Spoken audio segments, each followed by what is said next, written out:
Le propos des responsables de l'équipe d'EuropaCity est de faire que cette visite soit inspirante, c'est-à-dire que ce soit une illustration de ce qui se fait mais qui pourrait se retrouver dans des contextes différents dans le projet EuropaCity. Vous allez dans un lieu de taille humaine, il faut environ 15-20 minutes pour traverser le parc de la Villette. Vous avez toutes ces expériences de cinéma, de shopping, de culture. Et demain, chez nous aussi à EuropaCity, ce sera ça. Alors, la journée, on l'a commencé en allant visiter Villeup. Donc Villeup, c'est un centre commercial qui a été ouvert il y a 2 ans. On en a profité pour déjeuner sur place dans un restaurant qui avait une proposition assez sympathique. On parle parfois du retailtainment, c'est-à-dire ces centres commerciaux qui mêlent le loisir et la culture. Et c'est par exemple, vous avez le célèbre iFly qui permet de faire des simulations de chute libre. Vous avez aussi un petit parc de réalité virtuelle, vous savez, des escape games avec des casques Oculus en réalité virtuelle. Après ça, on est allé visiter la Célescience et c'est un lieu qui est très ouvert au public, qui est très ouvert aux familles. Donc on a beaucoup à apprendre de lieux ouverts comme ça parce que la question de la vulgarisation de la culture scientifique, c'est pas simple.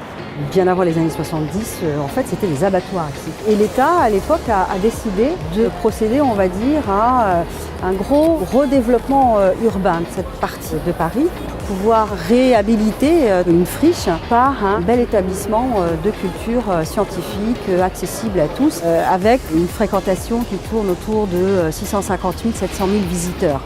Donc les familles, elles sont bien là, elles sont en demande et elles viennent 2-3 fois dans l'année.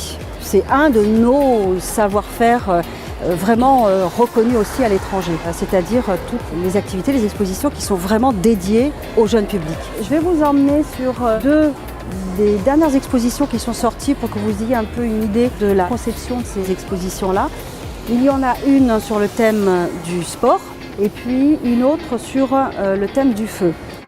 Après, on est rapidement allé à la grande halle. Il y a l'exposition Japan Manga. C'est intéressant de voir que cette halle, qui a été rénovée il y a un petit peu plus de 10 ans, elle accueille des centaines d'expositions, d'événements dans l'année. Donc ça vous montre aussi toute l'intermodularité d'un tel lieu. Et enfin, on a fini par une très belle visite de la Philharmonie, lieu exceptionnel.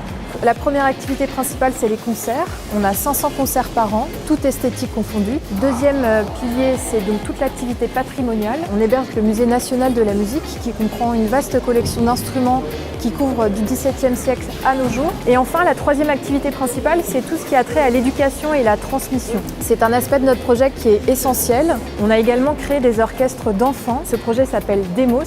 Toutes les 6 semaines, on les rassemble en tutti, c'est-à-dire tous les pupitres ensemble. Et à la fin de l'année, ils jouent sur la grande scène de la Philharmonie, comme les plus grands orchestres du monde. C'est une mission qu'on s'est donnée pour pouvoir donner envie à chacun d'entre nous de pouvoir accéder à cette grande musique dans la salle qui, vous le verrez, est assez exceptionnelle. On a la grande chance d'avoir une salle comme ça en France. Et les balcons sont détachés du mur, ce qui est assez rare, ce qui fait que le son monte vers le haut et redescend derrière les balcons. Donc en tant que public, on est vraiment à l'intérieur du son. J'ai trouvé l'ambiance très agréable, donc j'étais assez ravi des lieux visités.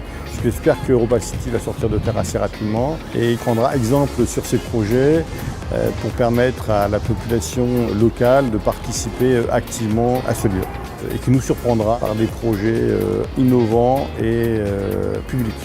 Pour que ça marche, il faut donner envie aux gens et il faut avoir, comme on l'a eu dans les visites d'exposition, des gens qui vous accompagnent, qui sont passionnés, qui savent vous transmettre ça.